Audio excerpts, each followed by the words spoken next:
What is up? Good evening, and welcome to Investigation Check, our regular, irregular interview show where we dive into the lives of geeky creators to learn about their hobbies, passions, and the untold stories behind our favorite content. I'm your host, Joe, and I'm thrilled to have you join me here on this quest. For tonight's episode, we have Melloette, RPG enthusiast, Crit Awards nominee, and member of the Storyteller Squad. What is up, Mel? Hey, how's it going? Like like you just said, my name is Mel. Pronouns she, her, they, them. I do too many things, but TTRPGs is definitely a big part of my life. So why don't you tell us a little bit about yourself before we kind of dive into things? Where can people see you? What are you doing? Okay. What fingers are your pies in? All right. Well, you can find me on all my personal socials under the handle at Melloette, unless you're looking for me on Twitch, which I haven't streamed in forever. It's Melloette_, because some rando has my handle for no reason whatsoever. God, I do too many things. I am a recovering cosplayer turned baby LARPer. I just like making things. I'm an illustrator when I have the brain space to be one. But most of my time is invested in, again, TRPG gaming. I'm a GM. I'm low-key thinking about getting started on start playing, so I'm considering it. And you can catch me specifically for any streaming or recorded content over on Records of the Realms or on the Storyteller Squad, which just been nominated for a Crit Award. Yay! All right, so let's dive into it. Let's just jump right head first in. What came first? The geek or the RPG? Yes? Well, I guess geek. Yeah, geek seems correct. I actually low-key avoided Dungeons and Dragons for a while. I first heard about it in high school, and I remember getting invited by like sort of a friend, classmate that I was like friendly with, and I was like, I don't know, dude. Like the way he pitched it to me made it sound really boring, so I wasn't interested. Okay. So at the time, my geekery mostly consisted of cosplay, fan art, constantly rewatching Avatar: The Last Airbender, going to Anime Next in Somerset, New Jersey. Okay. That was my geekery for a while, and then RPGs happened once I entered college. Okay. So anime was kind of like the first foray. Anime. Listen, we all have the weeb phase at 13 years old. And I definitely had one for a little bit, and then I toned down.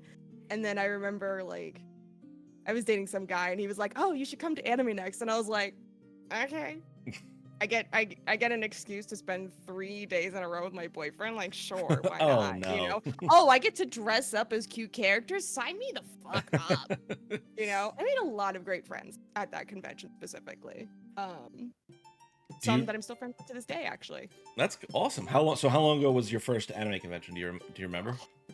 I think I was 16 years old, so like almost. No, it's more than a decade. No, oh, I just aged myself. Oh God. Yeah, I was like 16 years old. Oh, and that was like in the end days of like some of the cringier aspects of anime conventions, like yaoi paddles and shit, like, and glomping. All right, I don't know what the hell glomping is. Okay. So, glomping, it was a term used to describe like a certain tackle hug in anime. And so the idea is that you would just dive bomb on somebody and tackle hug them without them knowing. And it absolutely led to injuries. It was very dangerous. I never participated. And thankfully, none of my friends tried to do that to me. The ironic part of going to an anime convention was I ran into actually like a lot of video game cosplayers. And I'm talking like Western video games, like non-Japanese video games. Okay. And like Disney cosplayers. And so I hung out with them slowly a lot more as I like exited my anime videos. Do you remember what your first cosplay was? Oh yeah, I do, because I dyed my hair for it. It was Nagisa Furukawa from Clanad. And Okay. I made the costume myself. If you ever, I haven't. Okay, I don't know how well Clannad the anime has actually aged. Oh, I don't think I've ever heard of it. But I remember thoroughly enjoying the series. It was kind of like slice of life, but it also got weirdly mystical in some parts, like mostly towards the end. Okay. I all I remember is like the very cute character designs, and Nagisa was like the main love interest for the main character. So my boyfriend at the time and I did a couple's cosplay. Gotcha. I dyed my hair. Nagisa had like these like little like hair antennae. So I got my hair cut into like a bob and I dyed it copper, and then I twisted and I sprayed my hair with like got to be glued hairspray into these fucking little antennas. But like, you know, apparently the cosplay went over really well because I got a lot of compliments. So It's that was nice. For the first time. That's always a good Oh yeah, feeling. for sure. Yeah, yeah. So, where you said someone introduced you to it? How do we make the jump from Anime Con cosplay girl to To D&D? TTRPGs. Okay. TTRPGs? Yeah. So fast forward like another 2 years, I'm about to enter college, and my best friend John, who actually lives with me, he wasn't my best friend yet. We were getting acquainted. He was a year older than me, and it turns out we were going to the same university. Mm-hmm. And he goes, "Oh, like you should come hang out with us on D&D night. We just like finished doing this Avatar: The Last Airbender inspired campaign. I don't know what we're doing next, but it was so cool." And he just like told me all about it. And see, if my other friend in high school had pitched D&D to me like this, I probably would have gotten hooked a lot sooner. So fast forward, like later that year, August, you know, I'm at school. I just went through orientation, and John introduces me to one of my other longtime best friends, Katie. And they were like, "Yeah, you gotta come to D&D night. You gotta come to D&D night." And I was very readily welcomed into this group. They were all acting majors, and I was an illustration major. So I got like overall a very good first time D&D experience because everyone was just like, the storytelling Right. though. Oh, that's awesome. Yeah, I have very distinct memories of some of the campaigns that we played. But in that first campaign, I distinctly remember my character's village got set on fire. We were also playing 3.5e. And at the time, there was a certain Fall Out Boy song that was very popular. And so Katie turned to me and went, "So light 'em up, light 'em up, light 'em up, Mel's family's on fire." And I was like, "Fuck you." Shame. She was playing a bard, if memory serves right. So it was like Okay. kind All of right. fair. At least we're on brand. Yeah, yeah. And of course, you know, I think every first time D&D player, I feel like makes like a basic little half elf ranger guilty. Okay. I was gonna ask, what was your first character? Yeah. I gave her like a very Irish name that I don't remember off the top of my head. And I couldn't even pronounce it very well, so I gave her a nickname. But she was a ranger. I don't even remember what her subclass was because my DM had to help me all the time. Again, 3.5e. I didn't know what the fuck I was doing half the time. That's a tough system to come into too, because it was crunchy. It was rough. And eventually that DM, he graduated early, so he moved home to his home state. And so Katie took over as our main GM, and she was like, "Fuck this, we're doing 5e." And I was like, "Thank you." That's awesome. Been playing 5e ever since. Was 5e out when you guys started? I think so. Okay. Was 5e out in 2017? I'm not sure. I'm gonna Google this now. I think so. Was it out? I think so. Because you wouldn't have played if you. I think it was. So Critical Role started in what? 2000. They're 7 years in, so 7-14, so it started in 2017.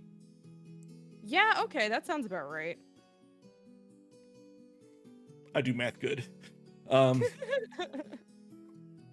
yeah, apparently it came out in 2014. So yeah, It's been out for a bit. Yeah. She's been out for 10 years. Oh, all right. Yeah. God, this makes me feel so old. I know. I started playing when 3rd edition came out. Oh. Okay, so we get started. We're making the transition from anime conventions. You still do anime conventions? I don't want to speak out of turn. Not Not really? really. I do go to conventions from time to time. I haven't cosplayed at a convention in a very long time. Do you cosplay at all anymore? In this past year and a half, I have not. Okay. Have you Like, gone to any what? conventions in this last year and a half?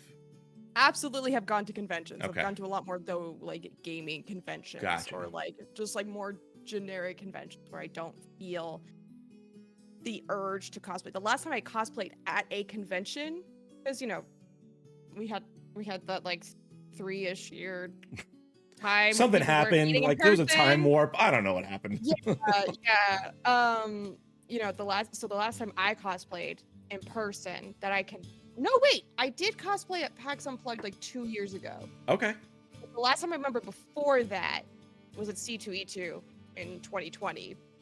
Like right before everyone was like, we don't really know what's going on.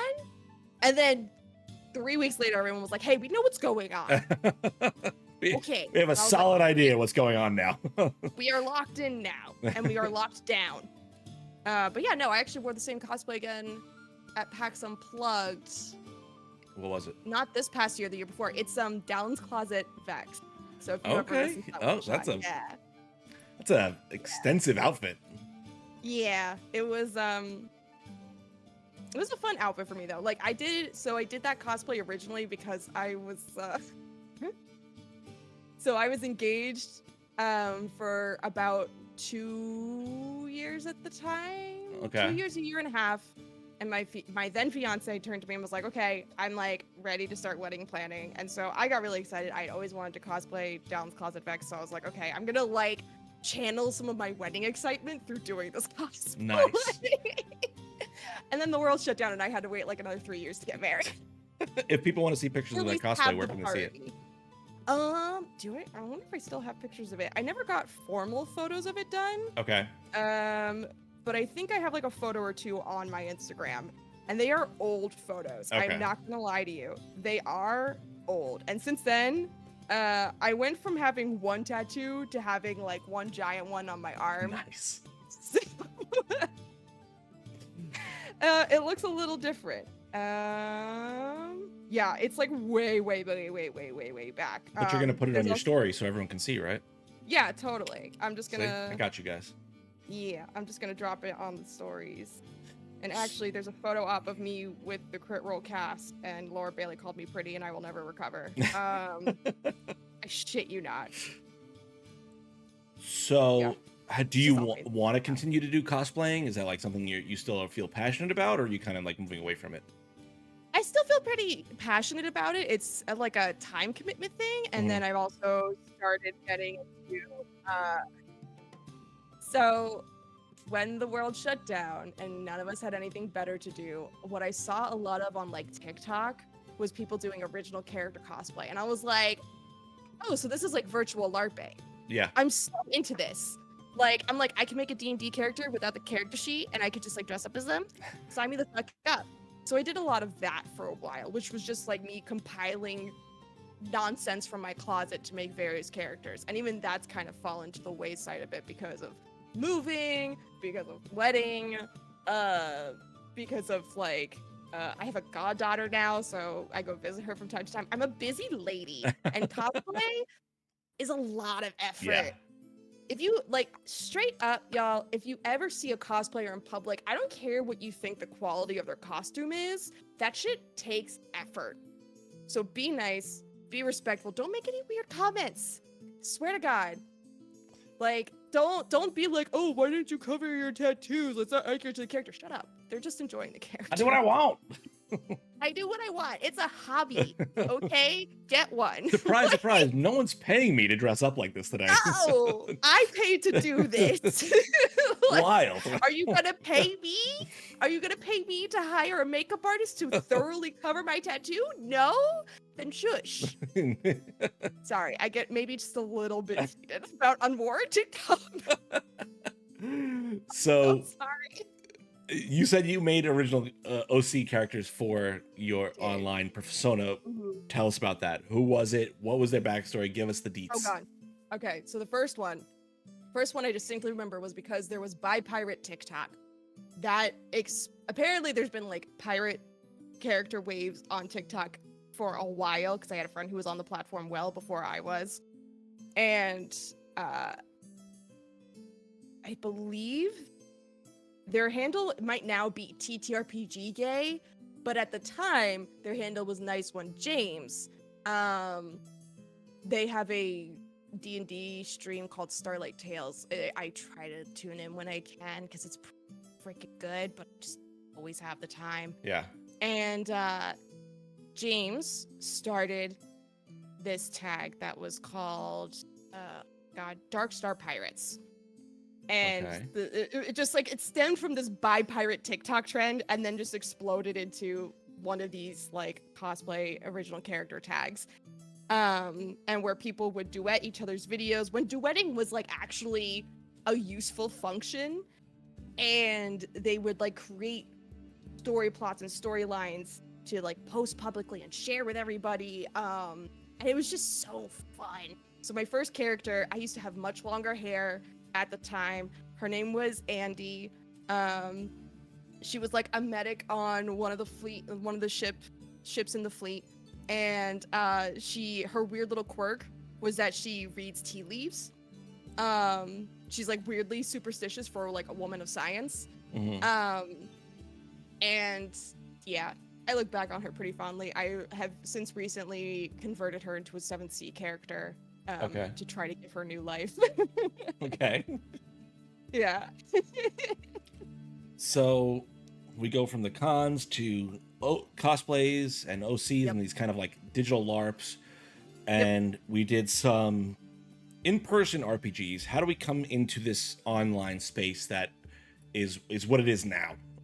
Yeah, I mean, well, I have been playing online remotely for a long freaking time. So during my I like to call it my con heyday, where I was going to cons like 3 to 4 times a year, which like was a lot. Yeah. Like knowing the expense of what that was, and granted, this was in like again the before times, but you know, I was dropping my money on these cons.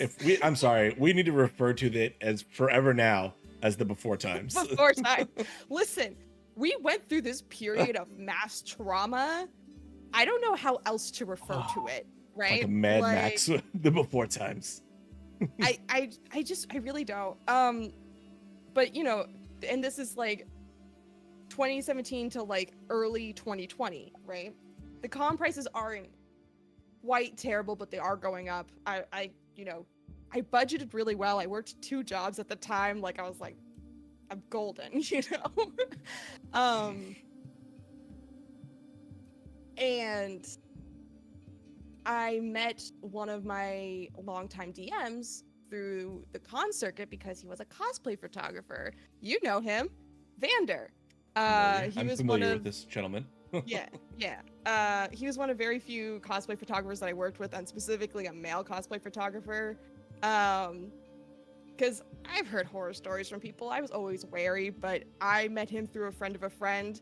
We were doing a very odd photo shoot, and he came to set up in the hotel room, and we were chit-chatting, and I talked to him about D&D, and I was like helping to like light the shoot because I was like, this is hysterical. Like, please let me help.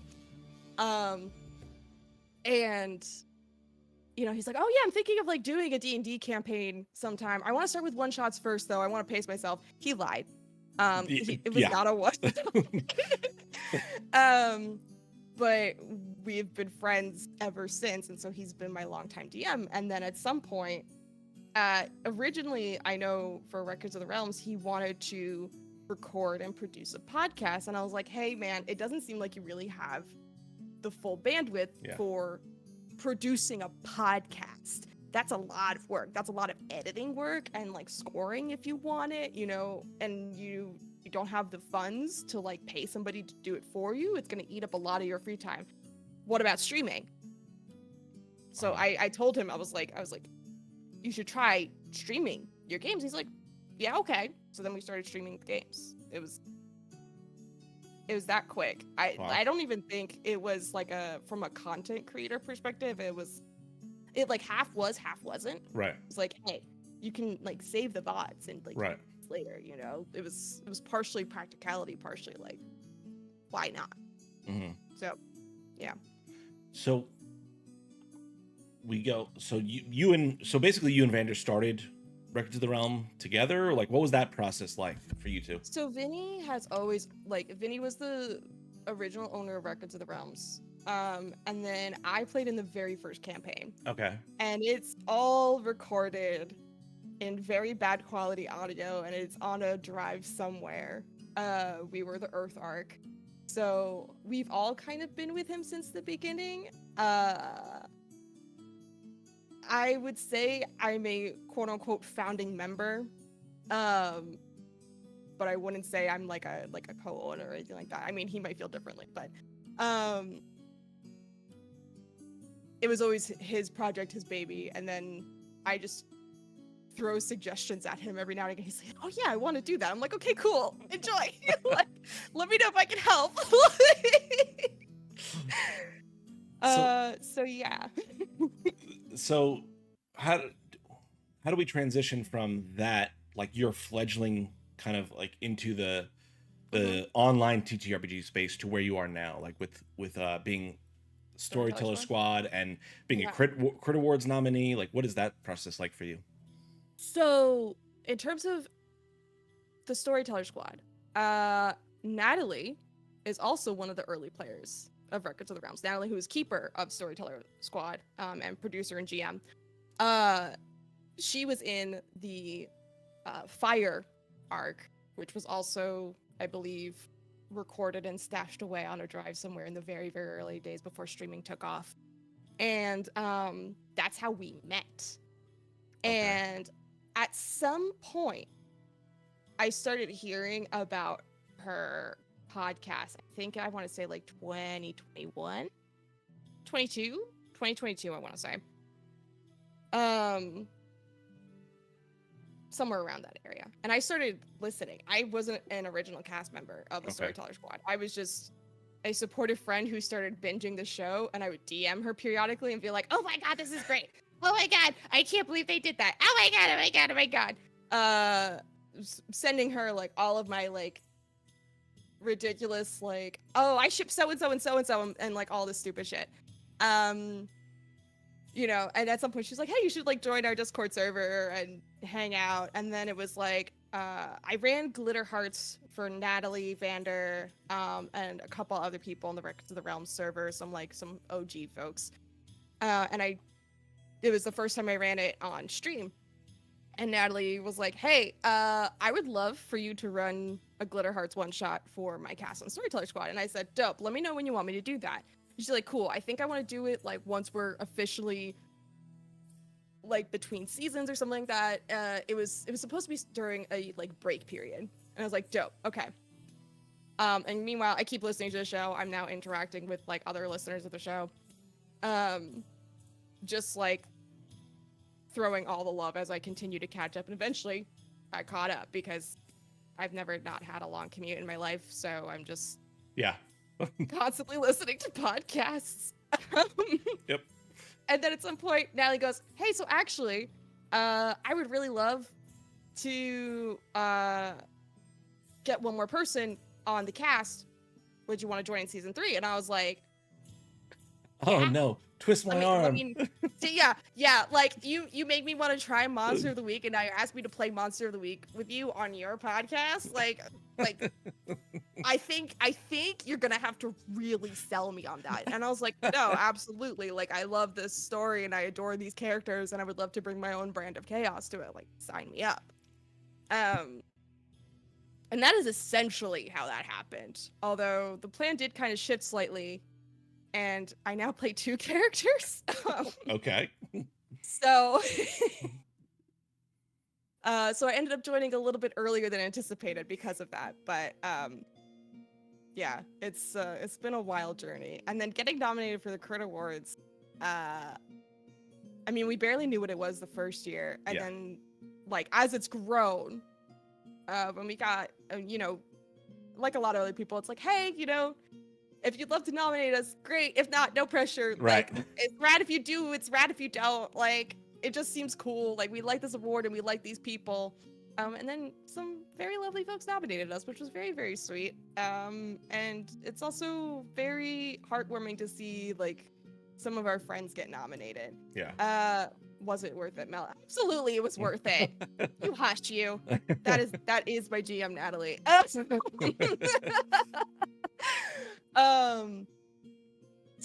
Yeah. But no, it's been kind of a crazy ride, because also, like, we've had a lot of really great experiences with this project, getting to meet so many different kinds of people. Natalie got to GM on 3 Black Halflings, which was incredible. That's awesome. Jeremy Cobb is possibly one of the sweetest people I've ever met in my life. I got to, like, we did like a little interview segment on 3 Black Halflings. It was myself.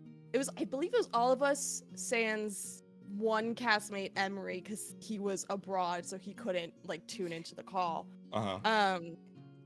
And so we got to, like, meet Jeremy virtually, and then I got to meet him this past year in person at PAX East. So I was like, oh, hi, nice to, like, actually see you face to face, dude. What's up? Like, I've never met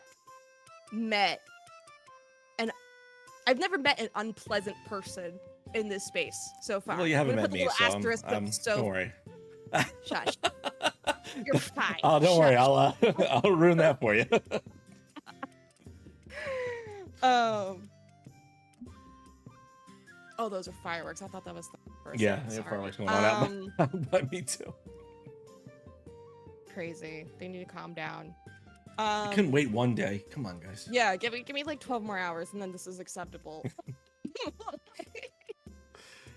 But yeah, no, I've not met an unpleasant person in this space yet. I've met plenty of unpleasant people, like, before.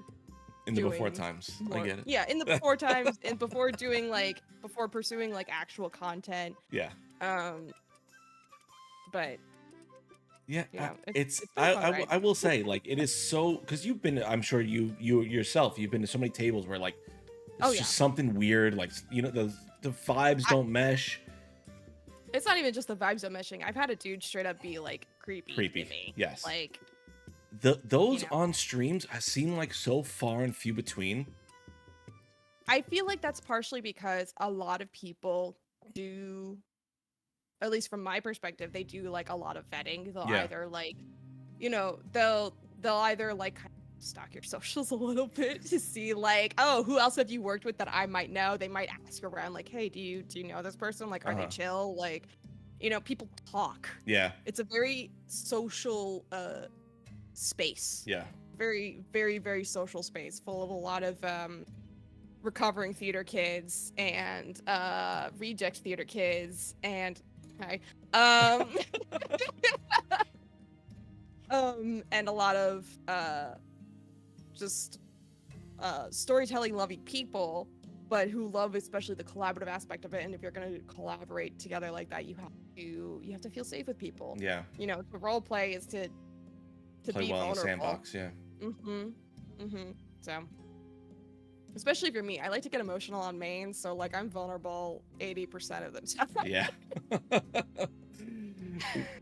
So what do you think it kind of is about this space that is drawing these people that want to, like, work together like this? Because this community, granted, it's cliques and stuff like that, and, like, there are people that are exclusionary, but for the most part, people seem to want to work together.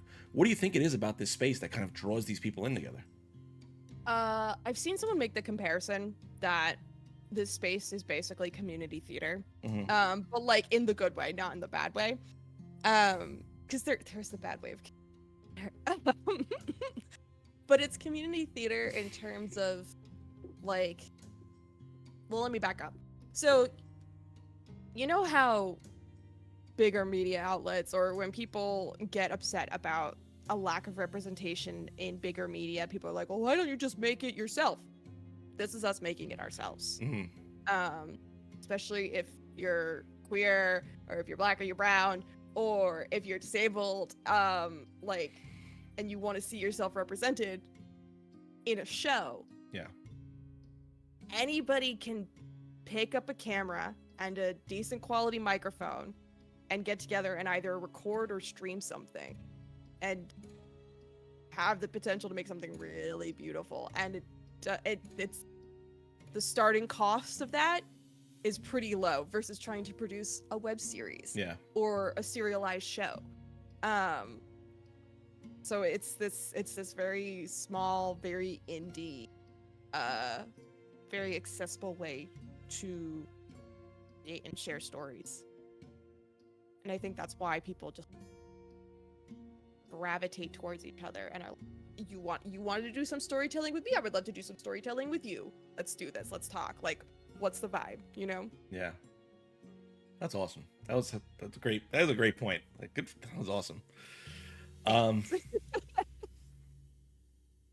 So for those of us that don't really know too much about the Storyteller Squad, what can you tell us about them and like what their kind of MO is and what kind of stories you guys are telling over there? Yeah. So the Storyteller Squad is currently, I say currently because we're still in the midst of our first campaign, is a Monster of the Week actual play podcast. Originally set in the made-up town of Autumn Falls, Washington. And the characters go on a series of adventures as they encounter and also fight cryptids and sometimes humans. I like to tell people when I'm first pitching them the show, I'm like, throw some like, it's Supernatural and Buffy the Vampire Slayer, but with like sometimes some extra whimsy thrown in there. We befriend and romance the monsters just as bad as much as we fight them. And sometimes the humans are the baddies all along. Right now, season 3 is what we've recently kicked off. I believe we're about we recently passed episode 70, I want to say. So we're about 10 episodes into our 3rd season, and it's been very like magical crime noir. Okay. And that's when I've gotten to introduce like my character that I've made, Ariel Valentine. She's an absolute bitch. I regularly apologize to my castmates for how obnoxious she is. She is the Crooked Playbook. And for anyone who is not familiar with Monster of the Week utilizes playbooks instead of character sheets like in Dungeons and Dragons, so people are playing an archetype. Okay. Essentially. We've got, who else do we got? We've got Hugo Rashad, who is the spell slinger, so he's like an arcane wizardy dude. He's part of a secret order called the Whispered. Rad as hell. We've got Aiden Brightwood, the Divine, who is Natalie's DM PC, and she is a literal angel. Okay. And the last one left and allowed to be on Earth. There's so much lore. We've got Damien Edgecrest, demon turned recently human, who is now the Hex. That playbook I'm not super familiar with, but it's got warlocky vibes. Okay. And then we've got excuse me, well, my brain just like blanks out, even though these are my friends and castmates of like over a year now. We've got no pressure. We've got Agent Alonzo Whittaker. He's the professional playbook. Okay. He's a sad old British man who's actually not as old as he looks. Fucking Giles. Yeah. Well, he's been magically aged by a vampire, so like, okay. It's tragic backstories abound, my guy. Like, and then we've got Raven Eugenia. I think Raven's changed her playbook pretty recently, so I'm blanking on this one. I think she's... Oh my god. What playbook is Raven? I can figure this. While you look that up, how many people are on the show altogether? There's 6 of us. 6 altogether. And then I play 2 characters. I also play Amity Starnbrook, who is an inherited character, and she is the Chosen now. She used to be the Spooky, but now she... Okay. So, yeah. And what is the Chosen's playbook kind of like? Chosen's playbook? So it's literal Chosen One vibes. getting like visions about the future. You have like a destiny, which it's something I'm still working out with Natalie, so I don't really have a lot of details to share on that. And yeah, let's see.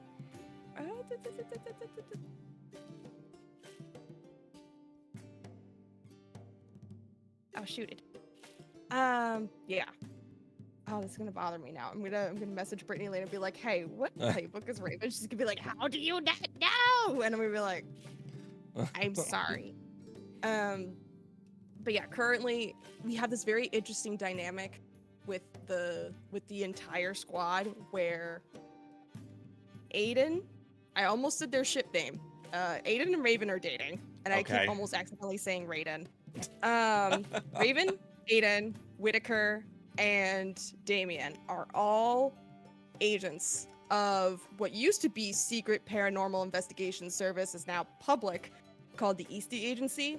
Okay. They are basically the Men in Black, except now they're like superhero-fied, so maybe more like Agents of S.H.I.E.L.D. Okay. vibes. Okay. And then Amity, Ariel, and Hugo are all outside of the agency. Hugo is like still running the Whispered sect. He like kind of became a leader. He started a community center. It's just fun. Because like, so with Monster of the Week, things get very urban fantasy, right? You can technically set it in whatever time period you'd like. But for ours, it's set very much in the modern world. And so that opens up like fun possibilities of like really like cute and sort of wholesome things like, hey, I'm running a community center. We do like soup kitchen Sundays and things like that, versus like, oh, I'm busting this illegal spell component raid. Like the scale it's massive. Yeah. And it's ever sliding.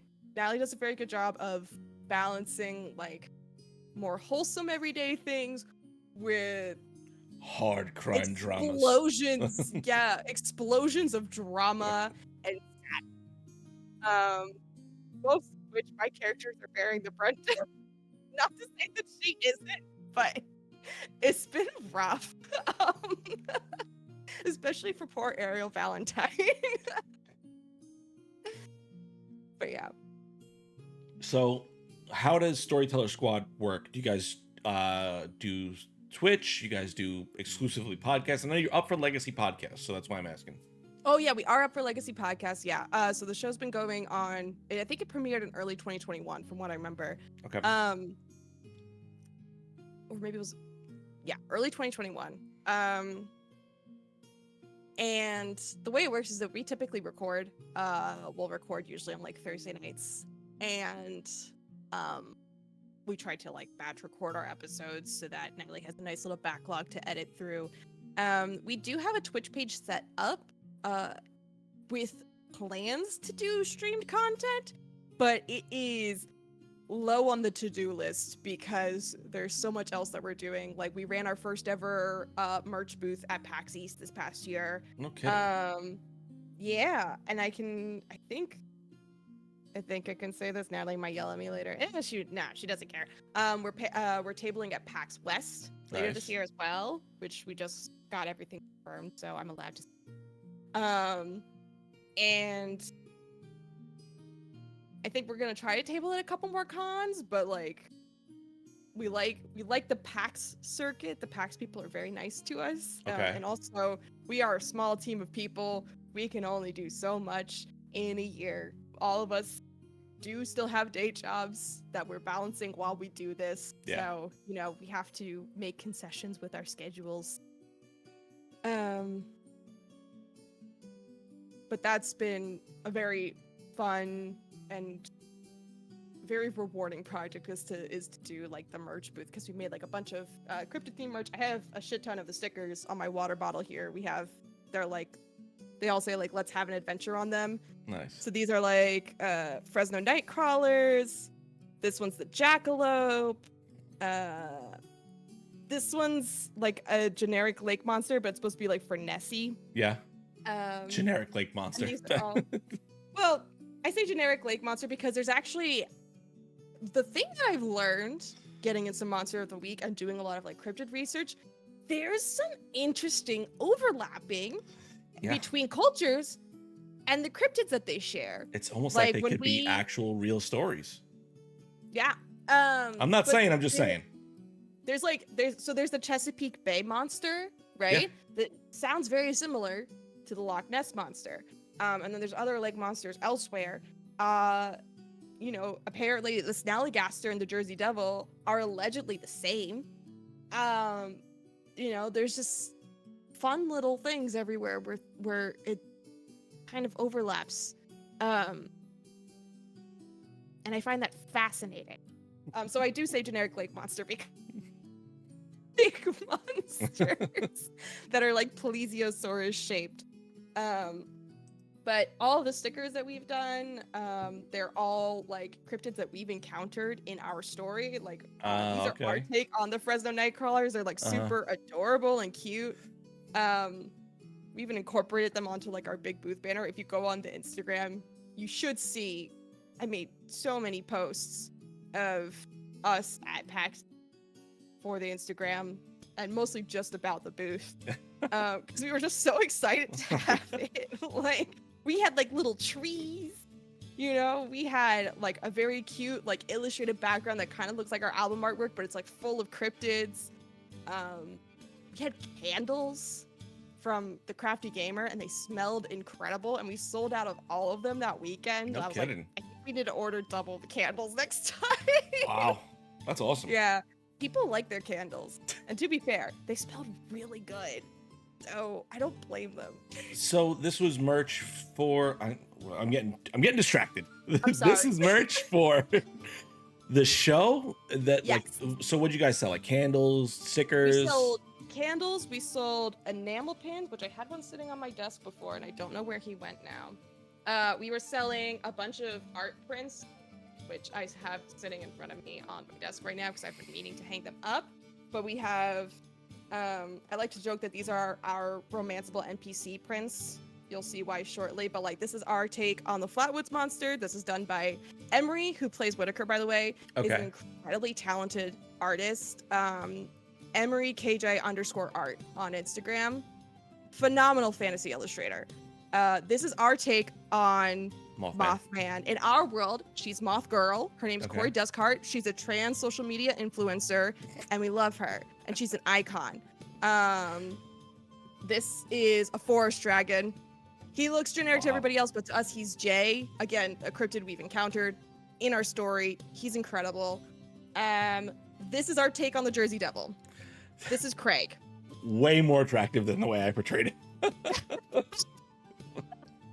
You're not the first person to say that, and I find that very interesting because I do not find this attractive. It's too dude bro for me. But my now favorite you're making me detail, question things about myself. I'm so sorry. Listen, Pride Month's bring over, the okay? bisexual onto your show right after Pride Month. I don't know what to tell you, but my favorite detail of Craig is his I Heart NJ tattoo on his shoulder. God. It's kind of blurry, but But no one should really heart on NJ. Yeah.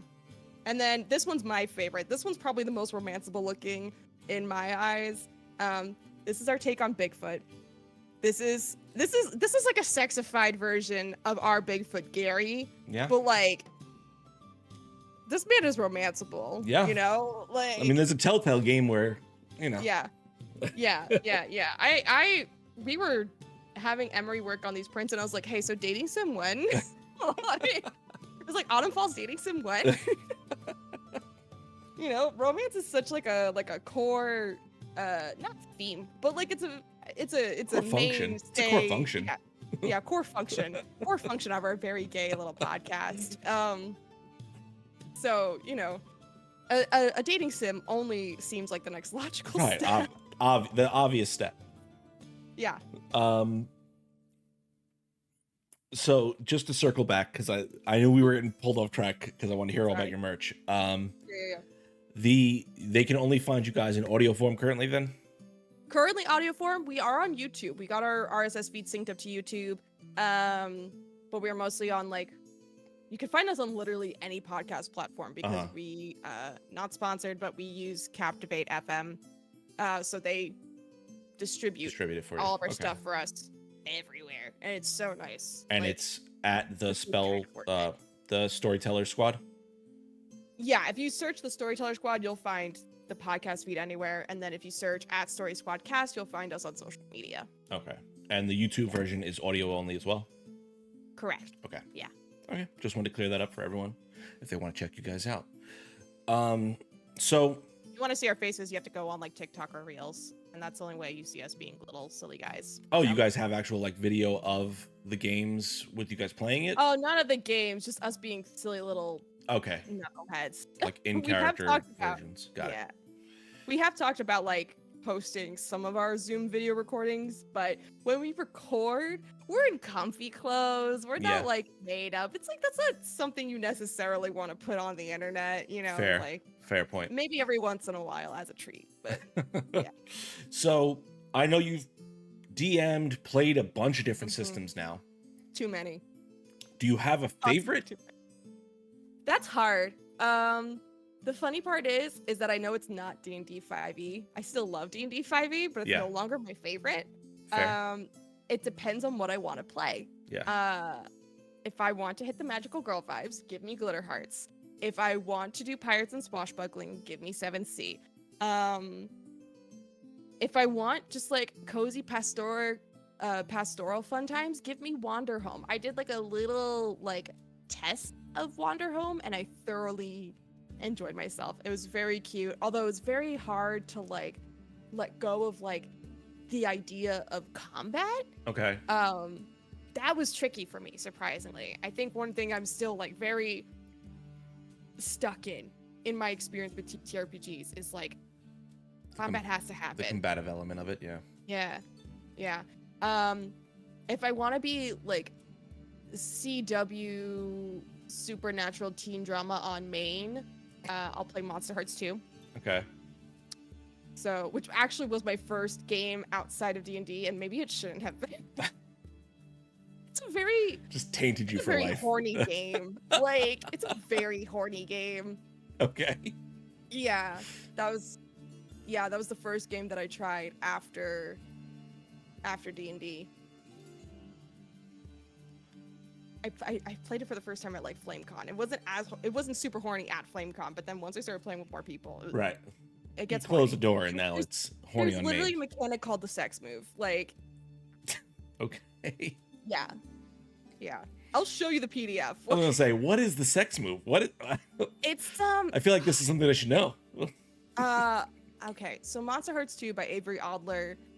It's supposed to be exploring kind of like, how do I explain this? Monster Hearts 2 is supposed to be exploring kind of like queerness by using monstrosity as like Okay. a metaphor for it, right? Not necessarily saying that you have to play a queer character, but it's like the idea of like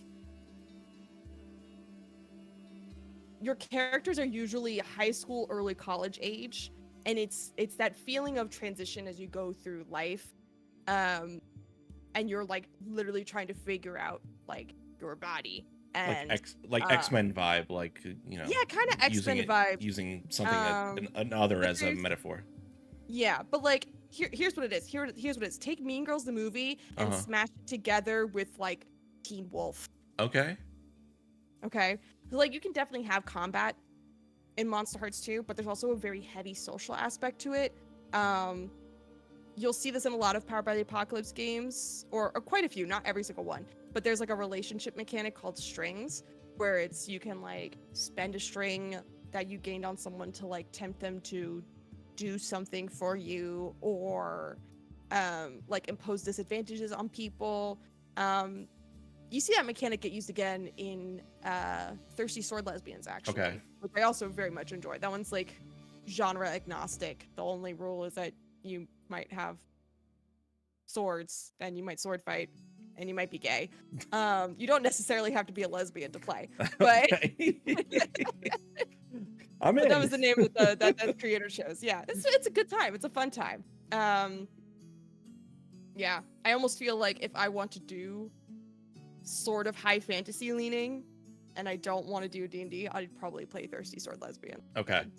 Because it also has like, it doesn't require, but there are definitely implications of like encouraging romance. You know? Oh, okay. Okay. Like both of those, both Monster Hearts 2 and Thirsty Sword Lesbians, they have like additional rules included for like, hey, what if I want to play an asexual character? You know, Oh, they okay. take those things into consideration.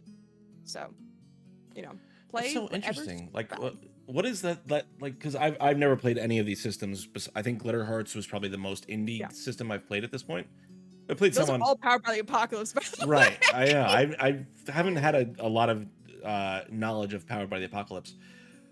What is it about that system and like the way they kind of flavor these different things that seems to draw so many people into it that they love the way that's kind of like tailored to telling different stories. For me, what it is that once you learn one Powered by the Apocalypse game, it's not super hard to transition into another one. Right. That's what I've gathered. Granted, you're going to see some significant differences between the games. For example, Glitter Hearts fully abandons the idea of a playbook. It's much more customizable with how you build your character. Whereas other games, like Monster of the Week, like Thirsty Sword Lesbians, have playbooks. In Monster Hearts 2, they're called skins, but it's still the same idea. You're playing an archetype. And like sometimes that archetypal feature doesn't really work. Like, for example, I have been going through Girl by Moonlight, which their system is technically Forged in the Dark, but Forged in the Dark is based off of Powered by the Apocalypse. It's Powered by the Apocalypse with extra rules. So, you know, I found that the archetypal playbooks of Girl by Moonlight didn't really work for me unless I was playing a very specific, very like on brand kind of story for like the magical girl genre. Okay. So you might run into like hurdles like that, but I think I think the appeal is sort of like easily transferable skills, so to speak. Mm-hmm. Like certain terminology is pretty repetitive throughout. Okay. Like hold might refer to I have a hold to spend, or I have a hold in terms of I have a hold in I can like choose one of these questions have answered by my GM. Rolling 2d6, it's easy to keep track of your dice, you know. Yeah. I don't know. There's a lot of reasons why it could appeal, but I think the biggest one is the fact that once you learn one game, it's very easy to another one. So do you think Powered by the Apocalypse lends itself more to like collaborative storytelling elements over D&D, or do you feel like D&D kind of encapsulates that more, where you can tell a more complex story and have these more complex relationships? Like, which one do you feel like is better at doing that? I think that depends. I do think Powered by the Apocalypse in general lends itself more to narrative. For example, very rarely will you see things like an initiative order being necessary for combat. Everything is kind of free-flowing. Your moves are kind of open to interpretation. For example, in Monster of the Week, right? So the other character I play, Amity Starnbrook, she's very magical. But one of the basic moves in Monster of the Week is use magic. And there's some loose definitions on if you succeed on a use magic of like what you can do. But then it gets to be up to me, the player, to decide what that magic looks like, what kind of effect that has. So if I say I roll to use magic, I want to deal damage to someone, right? There isn't like a list of spells for me to choose from that's like, hey, I'm going to cast Fireball and deal damage to this guy. Instead, it's, okay, your added effect is that you deal one more harm than you normally would do, which is that form of damage. And then I get to describe what that spell looks like when I successfully hit that person. Another thing that has been appealing to me in like the Powered by the Apocalypse umbrella is the success to failure scale. The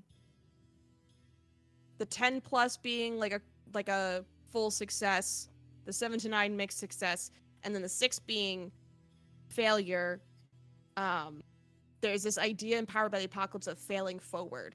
So failing forward might mean, oh, hey, I actually did get done what I got done, but it cost me greatly. Right. Right? Doesn't necessarily mean that I didn't do the thing. Mm-hmm. And so I think, as a general whole, with those things in mind, Powered by the Apocalypse lends itself very well to narrative. Because if you want to move the story along, you're not getting held up by like a stealth check. Yeah. You know what I mean? On the other hand, I can make the argument that D&D allows for longer storytelling than some Powered by the Apocalypse games, because I know we so-called break the rules of Monster of the Week all the time, in that our story's probably been going on for way too long. Like, our characters are probably as leveled up as they can be, with the exception being Ariel Valentine, because she's new, so she's much lower level than everybody. But like, there is a limit. Like, it got to the point where Natalie had to construct so there's additional moves you can take when you level up, and then there's advanced moves published by the author. Natalie made up advanced moves. Okay. So we can keep playing the characters. So if that tells you anything of like what the limitations are meant to be, even Monster Hearts 2, Avery specifically states like, hey, a campaign or a season, she calls them seasons because again she tries to get you to think of it like a TV show, right, shouldn't last more than X amount of episodes. Yeah. So I think it's like 15, 20, like a literal season of a serial drama. That's tight. That's a tight for an online show. Yeah. I mean, that lends itself really well. It's just a different type of storytelling, and it's very interesting. Because, like I said, I have no experience with like Powered by the Apocalypse, so it's besides our Glitterheart episode, which is phenomenal. I'll just drag you into the depths. It'll be fine. You'll enjoy yourself. Oh no! Please don't. Oh darn! Twist my arm.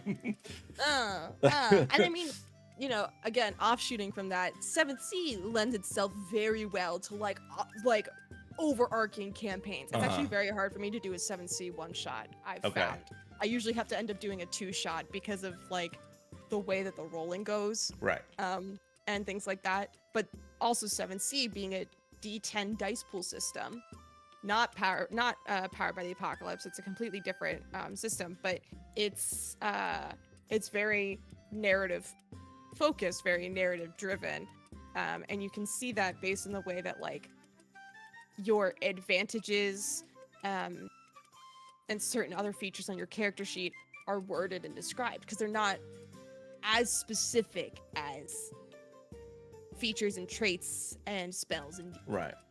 So yeah, I mean, just based off what you told me, it almost seems like Powered by the Apocalypse and these other kind of like smaller indie systems lend themselves to the more episodic like season, like to tell those kind of short stories with maybe an overarching plot, whereas D&D seems to be like these it's intended to be a massive like 7-book series of these intricate fucking storylines that are crossing over one another. And yeah, D&D has always been like a tactical based system, so it's got more rules to it, right? Versus other intentionally made with narrative in mind systems. They do have their limitations because they're basing the length of a campaign off of like their reference material. Like again, Monster of the Week is inspired by shows like Supernatural and Buffy the Vampire Slayer and like, what is it, Bones? I think it was called. Things of that nature, you know? So again, like serial seasons. And I mean, in Monster of the Week, you can change your playbook at any time. Oh, really? Well, not at any time, but as one of your like level ups, you can just completely change playbooks, or you can make a brand new hunter and retire your other one to safety. So like the show can technically keep going, right? You know, but then the focus shifts. So interesting. That's such a fun, like, especially in the space we're in now with like the way online D&D shows, D&D online TTRPG shows are. That's such an awesome system that seems like that's come out in this space to kind of like help facilitate it. Yeah, I mean, I don't exactly remember when Monster of the Week. I bet I could check my book. but Michael Sands knew what he was doing Yeah. when he was putting this together. And I think he just came out like this past year with like an additional supplementary book. And he combined some other materials together into like a revised core rule book, which I have that copy. Uh-huh. So thoroughly enjoy it. It's like a nice hardcover. I'm a graphic designer by day, so I get really excited about stationery. It's got this UV coating on certain areas that's just like so nice. It makes like certain areas like very shiny and the rest of it's matte. It's delightful. Yeah. It's very good. All right. Sorry. No, you're good. This has been a great conversation. I'm thoroughly enjoying this conversation. Couple little things I want to talk to you about. Like little rapid fire stuff. Okay. Do you have a preferred I feel like I already know the answer. What do you kind of prefer when you role play? When you play these tabletop games? Role play, combat, exploration, mystery? What do you kind of fear towards in your games? I love all the things. I mean, I'm always gonna be a role play hoe. But I do like that doesn't mean I never want to not have combat. Like I struggled doing my first tests of Wanderhome because there was no combat and I was getting ready for it. I was like gearing myself up for it. So like roleplay, a healthy dose of combat, maybe before that is like some mystery. Yeah. If you talk to Vander at all about Light Arc, I had a literal conspiracy board on my wall next to my desk living in the last place that I lived in. I posted a TikTok about it. I printed out the city map and I started marking down where people were dying and in what order. And I had the string. I had the whole fucking string. So I love mysteries. Yeah. Give me all the mysteries. Let me solve all the puzzles with my friend. I love a good escape room. So, give it to me. My first LARP character was an investigator. Okay. I think I like mystery. Okay.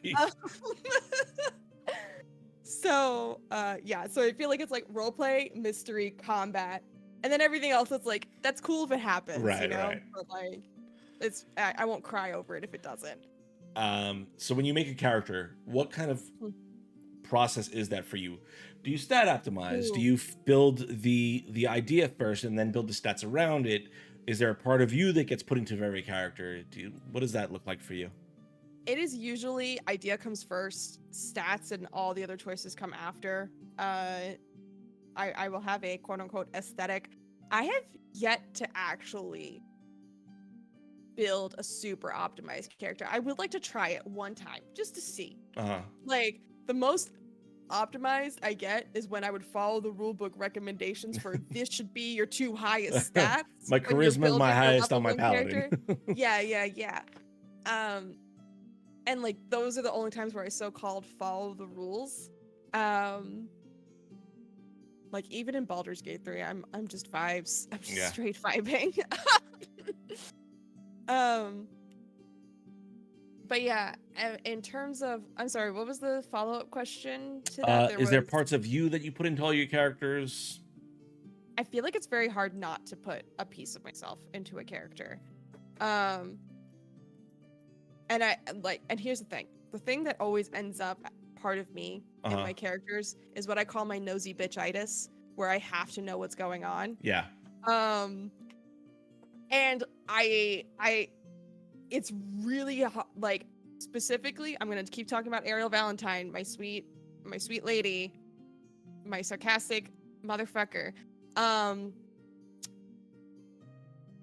Like I've had to very heavily restrain myself because her personality is probably the most opposite of mine. Okay. I am always like,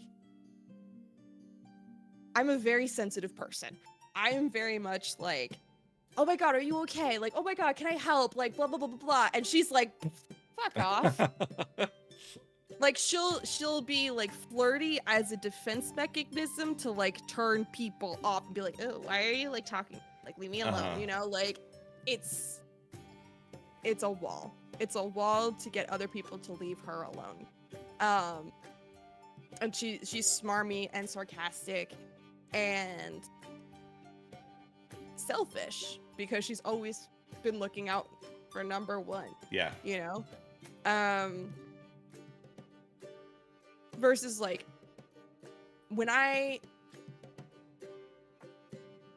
first made like my original character Andy, she's very like caretakery, right? And like that's definitely a piece of myself that I decide to like zoom in and enhance, right? It's like, oh, I'm the person that takes care of everybody else to make sure that they're well. I think, yeah, my number one thing that I put in all of my characters is my curiosity. And I think that's also partially because like I cannot be invested in this game without having some level of curiosity. Right. Very rarely have I ever made like just a little guy.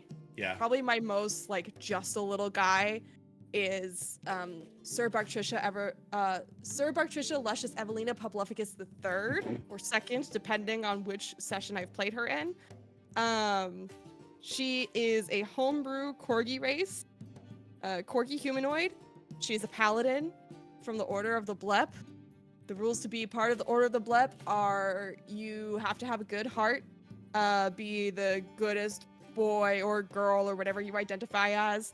You have to be like an animal humanoid, and your initials must spell the word Blep. Like those are the rules. Yeah.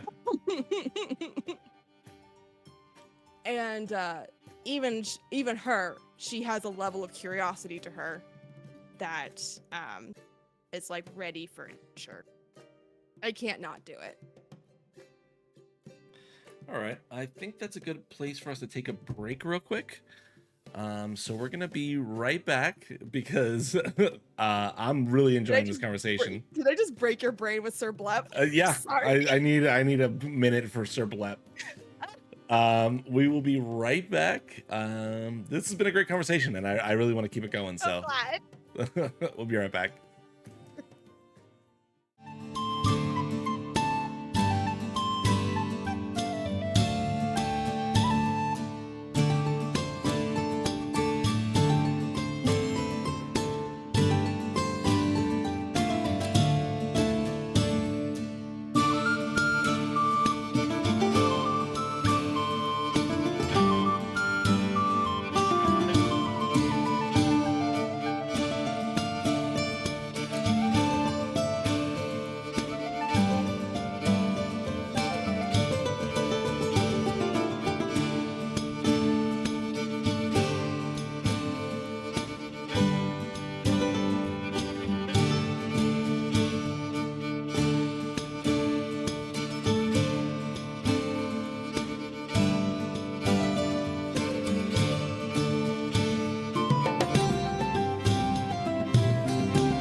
We are back, everyone.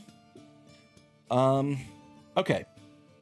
So we've talked a lot about your experiences, talked a lot about the games you've kind of played, the systems you've been a part of, the shows you've been a part of. I kind of want to dive back into you.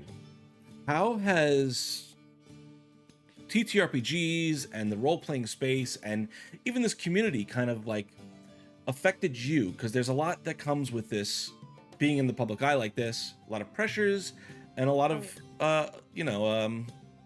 what's the word I'm looking for, like a lot of privileges that come with you being able to tell your story. So how has TTRPGs kind of affected you and your ability to process traumas maybe, and etc.? Well, It's a lot. It's a big question. I talked a lot on that question. I'm sorry. no, okay. So here's the thing, right? Like at first it was just a lot of silliness and a lot of fun again because I was stumbling my way through it. And then once I got like the opportunities to like actually dig deep in roleplay, the biggest impact that it's had for me is while I do have my fun and like silly jokey characters, when things get cathartic, it has been like an incredibly unintentionally beneficial thing for me. I do have PTSD. And one of the things that's like difficult for me is like experiencing heightened emotion. And like an unintended benefit of TTRPGs, because I do enjoy the drama. I literally posted a TikTok skit the other day that was based on an actual conversation I had with Natalie in TSS, but it really was applicable to a lot of my gaming experiences. But like, as she very specifically was wanting to introduce this plot thread, and I was like, girl, I don't know how I feel about this. And she was like, okay, but consider the drama. And I was like, okay, never mind, I'm good. Like, so I love a bit of drama, right? Yeah. Like drama adds the spice, adds the flavor, and you need just as much comedy to balance it. But when the drama hits and you have those moments of catharsis, what's been unintentionally beneficial is for me is to feel that heightened experience of emotion and know that like, while technically yes, my feelings are real and this moment feels very real for me, I'm not in danger. Yeah. I'm safe. And if I asked at any point in time, this would stop. Right. And like I have control. And like I'm a big advocate for do not treat D&D like therapy. Yeah. D&D can have therapeutic effects for you. It should not be your actual therapy. Because I have run into people who they come into these servers and they want to explore very traumatic topics, and they want people to explore those traumatic topics with them. And it's like, I'm very sorry. We're strangers. We are not your therapists. Yeah. Like this doesn't feel safe to engage in with strangers, you know? Like there's a balance that you have to hit. I feel very strongly about that. And but like to me, there is a difference between that like sort of catharsis and control that you get versus, hey, like let me expose you to my very exact, very Processing specific some shit right now. Yeah. And it's like, I want you to process your Right. stuff. I want you to process your stuff in a safe, you know, and that's not to me with strangers on the internet who don't have the correct training help. Right. You know, I'm a very big proponent of this. I've seen some people hurt themselves more by doing. So how do you kind of identify that? Like, what is those like warning signs for you when someone is taking something that can be very therapeutic for a lot of people and I'm tentative to use the word abuse it, but you get what I'm trying to say, like Misuse it. Misuse it. Thank you. That's a much better word. Yeah, it's always on a case by case basis problem.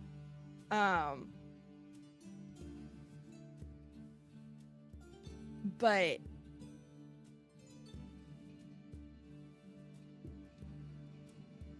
in my experiences, it's been like they want to get very, very graphic with it, as when people haven't necessarily signed up. And that is in the case of, I actually had someone once outright state, I use tabletop gaming as therapy. And I want to find people who will let me engage in this form of roleplay where I can get very visceral with it. And in that particular server, there were very much rules set against that. It's like, hey, I'm very sorry, but you're not gonna find that here. Like, right. Please exit. But it's usually been people who want to get very visceral with things, who want to be incredibly true to life. And I tend to find that most people who engage in tabletop gaming, they're not looking to recreate their exact everyday life. They're looking to create fantasy. They're looking to create stories, to like, again, you might be processing like a similar feeling, but you're not. It's wanting, the line is when you're wanting to make your tabletop gaming literal roleplay therapy for you, like using your name, and again, the very specific exact thing that you went through, and like that's like there's literally a therapy treatment that is that, right, you know, where you resubject yourself to that content. And it's you have to be so careful to watch out for it. And you like,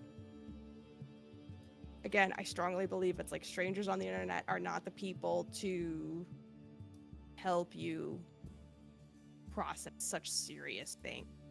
Like, absolutely, we can be a community together and we can like talk with each other about it. And I can try to offer support as much as my emotional capacity allows me. But I cannot be your facilitator in a game where you essentially want to re-traumatize yourself as part of your healing. Yeah. And it's an incredibly, incredibly difficult line. So, I personally, again, find that majority of like tabletop gamers, they get the therapy benefits from those cathartic moments. Right. Like similar to kind of what I was explaining, where it's like, okay, I'm feeling all these really big emotions right now, but I'm in control here. Yeah. Because like the biggest thing that like triggers my PTSD is kind of like feeling a lack of control. You know? Or rather, it's exacerbated by feeling that lack of control, that lack of ability to do anything. And I think that's like a source of anxiety for honestly a lot of people, is feeling what can I do?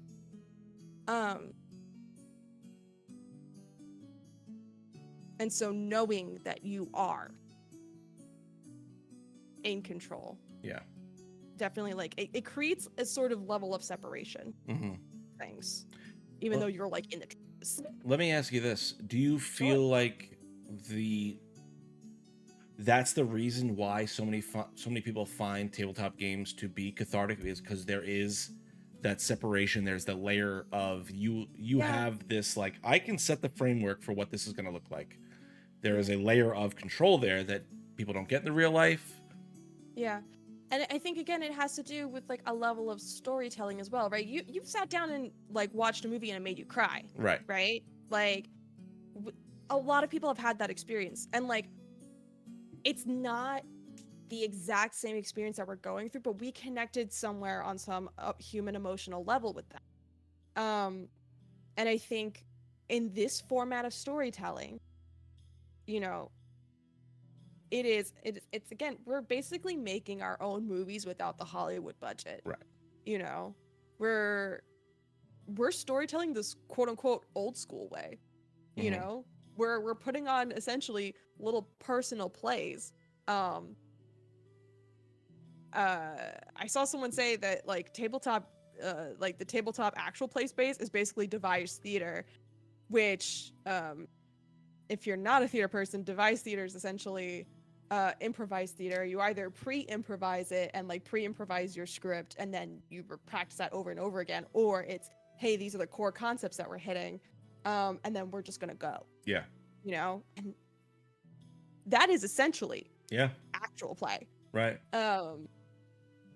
You know, like you might say like, hey guys, like, does anyone have any like wish list items for this like upcoming arc that you want me to hit on for like for your character personally? Right. Like any like emotional beats we want to hit, and like it's the same thing. And you improvise it and you just go and you let things happen, tell a story together. And I think we hit this like point of empathy like for our character that also feels like us but isn't us. Again, it's this very interesting divide that just allows us to like be emotionally vulnerable. There's also a level of like needing to know, and with practice is like learning to know how to like pull yourself back Yeah. from those things. Like, I don't know, do you know that great gentleman, Patrick Yeah. Keefe? I met him at Yeah. PAX 2 this year. Yeah, good friend, love him to death. I was asking him about this the other day. I was like, because he does a podcast called The Writer's Room. It's a 7C podcast. And you know, he did a very emotionally intense scene in one of the recent episodes. And I asked him, I was like, what do you do to like, I was like, I know you're a trained actor and all, but like, what do you do to like pull yourself back from that? And I can't remember exactly what he said off the top of my head, but you know, it sounded very similar to some of the other things that I have heard other acting friends of mine like explain with like some of the techniques that they learn in their more formal training, about how to just ground themselves, center themselves, while also just like ripping their chests open and exposing their hearts to the world. Right. Like give all their emotions to people, like for a part.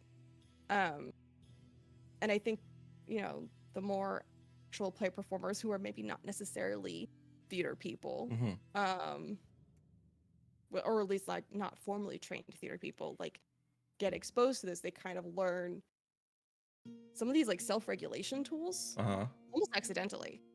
And it's an interesting phenomenon to me. Yeah.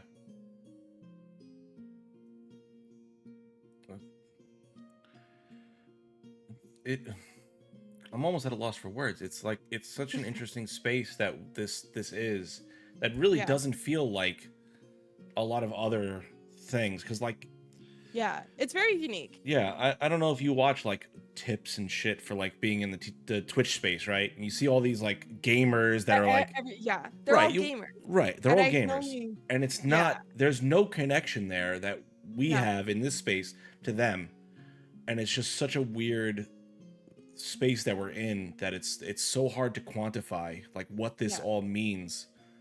That I think that was a great point that you just brought up, that like it's this weird thing, like it's like therapy, it's like improvised acting, and it's all these things that it's just such a hard like thing to nail down with people. It's very amorphous, it's very free flowing.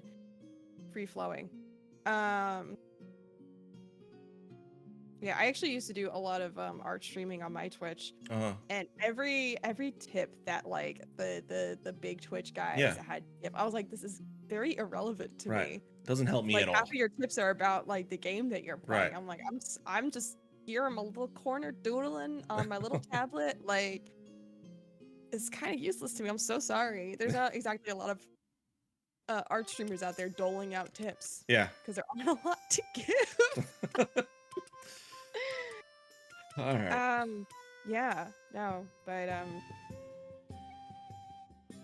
if there's anything I want people to take away, it's that TTRPGs are therapeutic, but they are not therapy. Right. If you need help, please find a professional, even if it's one with like a sliding scale offering. There's somebody that will help you, I promise.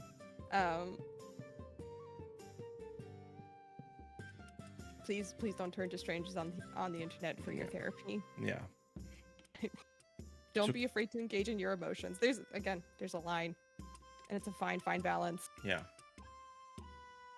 Engage in floor time if you need to. I do it all the time. I do it all the time. Like we'll be mid-recording session, especially in the first couple arcs of Storyteller Squad. I was like, hey Natalie, I need to go lay on the floor for 5 minutes. She's like, all right, cool. Let me know when you're good. I'm like, all right, thanks. I think it actually made it into one of the episode cuts where I literally just went, I need floor time. I'll be back. And everyone just starts laughing. And I was like, no, but I'm dead ass. Like, I need to lay on the floor for a minute because what the hell just happened? Yeah. Yeah, it gets intense. It's again, like, it's such a weird space that this is. Like, you can activate emotions that are so intense. Yeah. That it's hard to really, like, explain to people. Yeah, even if it's not, like, it doesn't even have to be, like, emotionally intense in terms of, like, I'm sobbing my eyes out and, like, all this other stuff. It could just be, like, a really insane plot twist. Yeah. And you're like, I don't know how to process this information. Yeah. My brain is going a million miles an hour. My heart rate is up to, like, here? Why? Like, I'm not actually in danger. Like, what the, like, someone said words at me. Someone said words at me, and I'm having anxiety, and I need to lay on the floor for a second, and that's on safety tools. Listen to your players when they need a break. God, I could go off about so many things about DMing.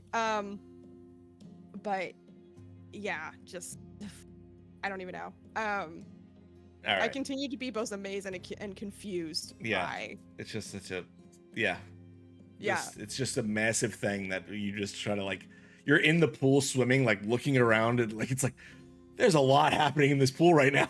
So much happening in the pool right now. There's a lot happening in the pool. Someone's having sex in the corner and someone's getting drowned. No. How is this in the same pool? Someone's fucking a dragon and someone is murdering a child. What is happening? Oh god, yeah, no. All right. So I think we're getting ready to wrap up on this amazing conversation we've had.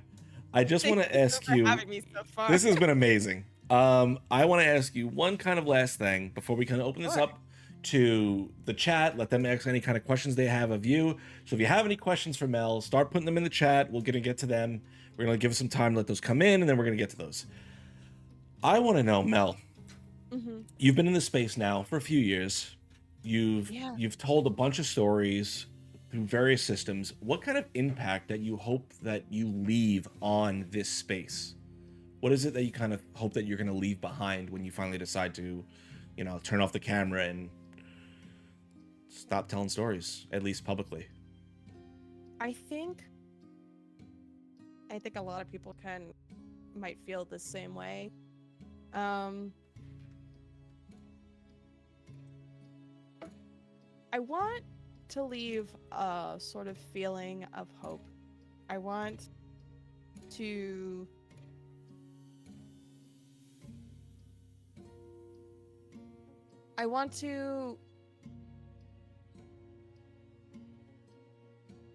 leave behind stories that are comforting. I want to leave behind stories that make you laugh, make you cry. But at the end of the day, I want to leave behind stories that make people feel like there's more after everything ends. That there's something to keep going for, which is why I said hope. But I guess it's a little more than that. It's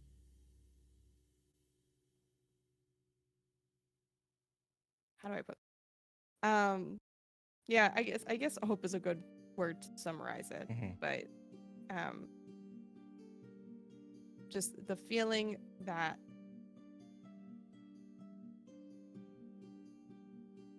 the story doesn't technically end.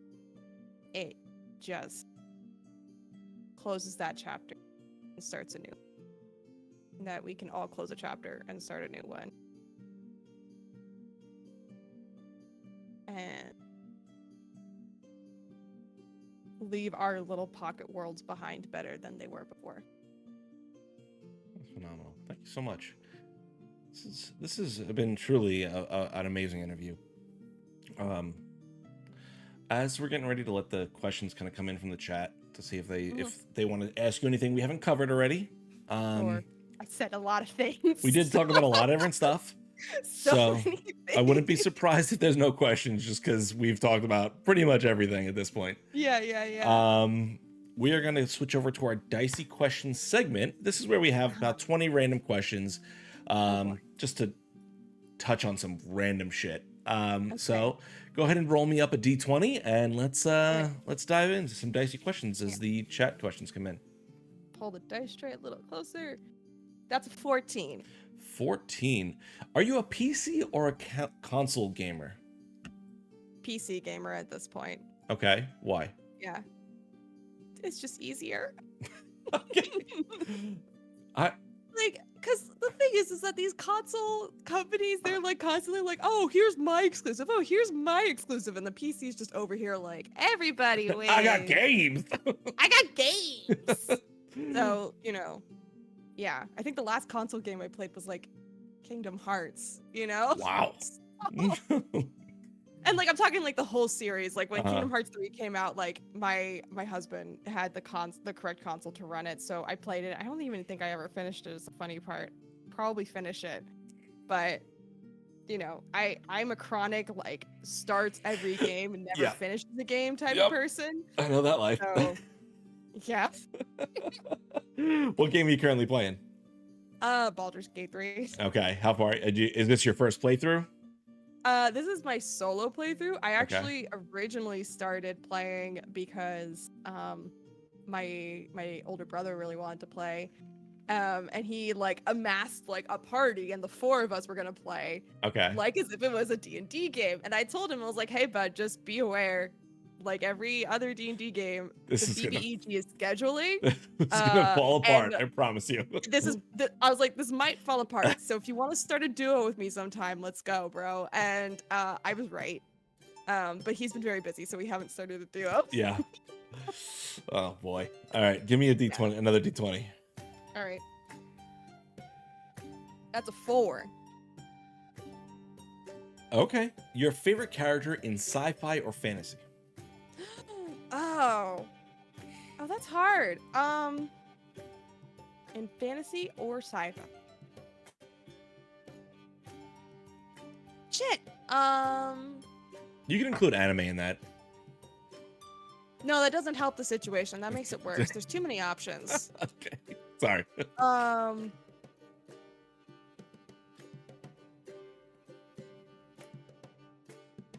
really have to think about that. Okay. I'm actually gonna say for sci-fi, Data from Star Trek. Okay, why? He was just so fun. Like Data was so smart and yet had all these like questions. I think it's like the curiosity goblin in me. Data had a curiosity for the world around him. And wanted so much to like understand the human experience. And I found him to be so just charming and delightful because of that. And yeah, I don't know. He was just one of my favorite characters. I am the daughter of a Star Trek nerd, so I feel legally obligated to mention Star Trek. Okay. Yeah. What about fantasy? Did you have a favorite fantasy character? Fantasy? Well, I'm just gonna make it easy on myself and choose someone from Lord of the Rings, and I'm actually gonna say, I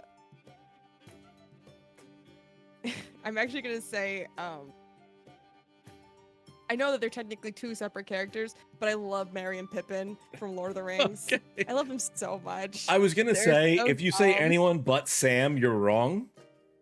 But I love Merry and Sam. Pippin is a good, like when you put them together, it's a good combo. Yeah. Here's the thing. I have a friend named Sam, right? Okay. And so whenever I call her up, I always just go, Sam. And she goes, yes, Mr. Frodo. And that's it. Like, that's how we greet each other. So,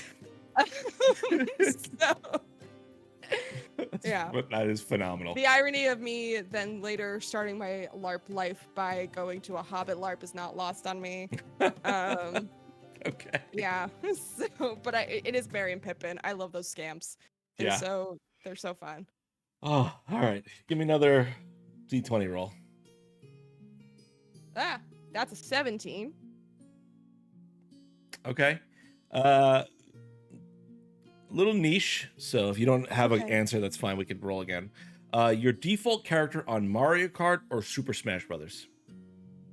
Okay, on Super Smash Bros, it's always Zelda or Sheik. On Mario Kart, I never really had one. I kind of just bounced around, usually between one of the three princesses. Okay. I like the character designs. All right. Sometimes Toad, if I felt like it. If you're feeling spicy. If I'm feeling spicy, it's Toad. All right, give me one more D20 roll, and then we're gonna see where we go from here. What is that? That's a 9. If you could live in any fantasy world, which would you choose? Oh, that's evil. That's diabolical. I've been called worse. Any fantasy world?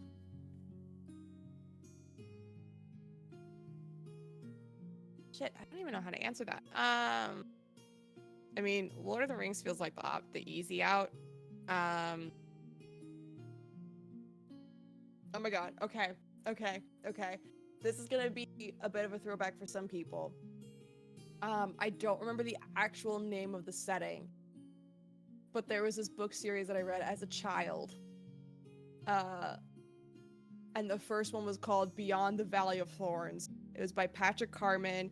It had a very specific book cover. I literally remembered this like 2 weeks ago, but I was very intrigued by the world, and I would probably live there. If I remember, it was called The Land of Elion. That's what it was. Okay. Yeah. What was it about this that you would want to live there? I think it was more about like the adventures that the main character went on that like really drew me in. The main plot was like the main character was always told never to leave the walls of her city because there was danger outside. And of course, what does she do? She goes outside the wall. There was like these cool stones that they had like little secrets in them. All this shit. I actually don't remember the specifics. It was a young adults book series. And for that, by young adults I mean like 10 to 13-year-olds, right? And I read that back in like elementary school. It's just stuck in my brain. So all right. And who was that again? Who was the author again? Patrick Carman. Okay. Well. Yeah. I think that is gonna be where we end it then. We have no viewer questions, which means we did a great job answering questions today. So hell yeah. Yay on us. So you are up. The Storyteller Squad is up for a Crit Award for Best Legacy Podcast. That is right. The voting ends on the 7th, so make sure you get your votes in. You got 4 days left. Kids. Is there anything else you'd love to plug? Now's your chance to shine. Go ahead and say everything you're working on. You'll mostly find me on the Storyteller Squad, and Records of the Realms. I'm currently working on a 7C3 shot because we hit our fundraising goal for our Palestinian Children's Relief Fund fundraiser. So keep an eye out for that. That's probably the main thing I'm gonna be working on for the next couple of months. I can't think of anything else at the moment, so I'm gonna stop talking. What are your socials again? You can find me on most socials as @Melloette. Spell the word mellow, subtract the W, add et like etiquette, and that's how you find me. Or you can also find me with Storyteller Squad on @StorySquadCast. Okay. Or you can check us out on thestorytellersquad.com. We got a website and everything. Got a whole website and everything. A whole website that we redid like shortly before PAX East, and it turned out pretty all right. Probably still gonna make some updates to it, but she's looking pretty good now. Speaking of cons, you going to Gen Con? I am not. Wow. But my castmates, Wow. listen. Thought we were going to be able to hang out. Listen. I have a family trip, so I can't go to Gen Con because I have to put so many of my vacation days to that family trip. But several of my castmates from the Storyteller Squad will be there. Natalie will be there. Emery, I believe, is going. Aday is going. Aday, who plays Hugo Rashad. Emery playing Agent Lonnie Whitaker. And I think, if I'm not mistaken, Durs, who plays Damien Edgecrest, will be there. I might be wrong on that. He's definitely going to be at PAX West, though, and a few of us will be there as well. Okay. Not me, though. I'm not Storyteller Squad coming for you at Gen Con. Storyteller Squad. If you want to meet the girls of the Storyteller Squad, Natalie, Brittany, and myself will be at FlameCon in New York City. So, yeah. All right. Glad I moved out of New York City 2 months ago. Oh, well, next a sec. All right. That's all I got for you guys tonight. Thank you so much again, Melloette, for joining me on tonight's episode of Investigation Check. This has been amazing. This has been a truly amazing conversation.